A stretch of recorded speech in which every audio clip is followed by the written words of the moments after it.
ദൈവനാമത്തിന് മഹത്വം ഉണ്ടാകട്ടെ. നമ്മളെ വിശ്വാസത്തിൽ നിന്ന് പിന്തിരിപ്പിക്കുന്ന കണ്ണുകൊണ്ട് കാണാത്ത അനേക ശക്തികളുണ്ട്. അത് നമ്മളിലും വ്യാപരിക്കാൻ അതിന് കഴിയും. മറ്റുള്ളവർക്ക് മുഖേനവും മറ്റ് വ്യക്തികൾ നിമിത്തവും നമ്മളിൽ അത് വ്യാപരിക്കാൻ കഴിയും.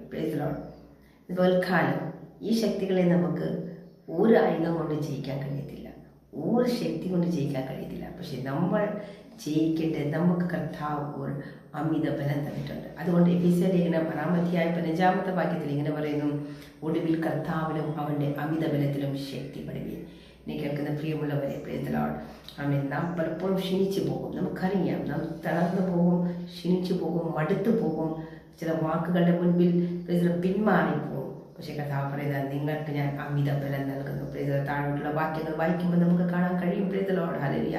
രക്ഷേന ശിരസ്ത്രം വിശ്വാസം എന്ന് ദൈവവചനം എന്ന വാള്, ഇങ്ങനെ ചില ആയുധങ്ങളെ സർവശക്തനായ ദൈവം നമുക്ക് നൽകിയിട്ടുണ്ട്. കാലം തളർന്നു പോകാതെ, ക്ഷീണിച്ചു പോകാതെ, സാത്താൻ ഒരുക്കുന്ന സകല തന്ത്രങ്ങളെ, കിണികളെ മനസ്സിലാക്കി എങ്ങനെയും നമ്മൾ പിന്മാറ്റിക്കളയുന്ന, പിന്തള്ളിക്കളയുന്ന കർത്താവ് വിശ്വാസ ജീവിതത്തിന് തള്ളിക്കളയുന്ന ചില ശക്തികളെ ജയിക്കണമെങ്കിൽ നമുക്ക് കർത്താവ് തന്നിരിക്കുന്ന വിശ്വാസത്തോടെ മുന്നേറാം. ഒരു പ്രാർത്ഥന ജീവിതം നമുക്ക് മെയിൻറ്റെയിൻ ചെയ്യാം. നമുക്ക് കർത്താവിൻ്റെ സന്നിധിയിൽ എങ്ങനെ നാം ആയിരിക്കുന്ന അപ്രകാരം തന്നെ പൂർണ്ണമായി നമ്മളെ തന്നെ താഴ്ത്തി സമർപ്പിക്കുമ്പോൾ കർത്താവ് നമുക്കൊരു അമിത ബലം പകരും. വിശ്വസ്തയോടെ കർത്താവെ, അടിയനിതാ നിന്റെ ദാസി, ഒരു സമർപ്പണ ഭാവത്തോടെ കർത്താവിൻ്റെ മുൻപിലായിരിക്കുമ്പോൾ അവൻ്റെ ദുഷ്ടന്റെ സകല ശക്തികളെ ജയിക്കാൻ, അവൻ്റെ കോട്ടകളെ തകർക്കാൻ നമുക്ക് കഴിയും. ഈ നാളുകൾ അതിനായി ദൈവം നമ്മളെ സഹായിക്കട്ടെ. ബലഹീനരെങ്കിലും കർത്താവെ, ബലഹീനരെങ്കിലും ഞാൻ സകലത്തിലും മതിയായവൻ, സകല ബുദ്ധികളും ദൈവ സമാധാനത്താൽ നമ്മളെ നക്കാൻ ശക്തൻ.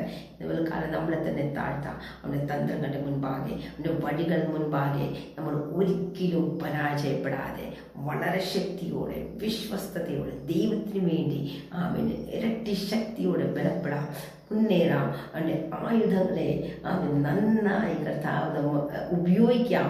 ആ ആയുധങ്ങൾ നിമിത്തം നമുക്ക് അനേക യുദ്ധങ്ങളെ ജയിക്കാൻ കഴിയും. സാത്താൻ്റെ സകല തന്ത്രങ്ങളെ ജയിക്കാൻ കഴിയും. അവൻ്റെ കോട്ടകളെ നമുക്ക് ഇടിക്കാൻ കഴിയും.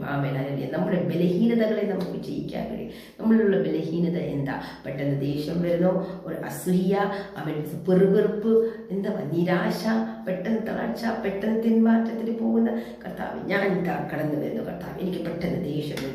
എൻ്റെ ഈ ദേഷ്യ സ്വഭാവത്തെ മാറ്റി കൃഷിഗണത്തിന് മുമ്പാകെ ഒരു കുഞ്ഞാട് എങ്ങനെ ഒരു ആട് രോമം കത്തിരിക്കുമ്പോൾ എങ്ങനെ ഇരിക്കുന്നു, അപ്രകാരം കർത്താവ് നിന്നെങ്കിൽ എന്നെ കേൾക്കുന്ന പ്രിയമുള്ളവരെ, നമുക്കും കർത്താവിനാൽ കഴിയും. ദൈവത്താൽ സകലതും സാധ്യം. ഈ യുദ്ധകളത്തിൽ, ഈ പോർക്കളത്തിൽ താണുപോകാതെ, വീണു പോകാതെ കർത്താവിന് വേണ്ടി ശക്തമായി പ്രയോജനപ്പെടാം. അതിനായ സംക്ഷിപ്തനായ ദൈവം നമ്മളെ ഏവരെയും സഹായിക്കട്ടെ എന്ന് ആത്മാർത്ഥമായി പ്രാർത്ഥിക്കുന്നു. God bless you. Praise the Lord. Hallelujah.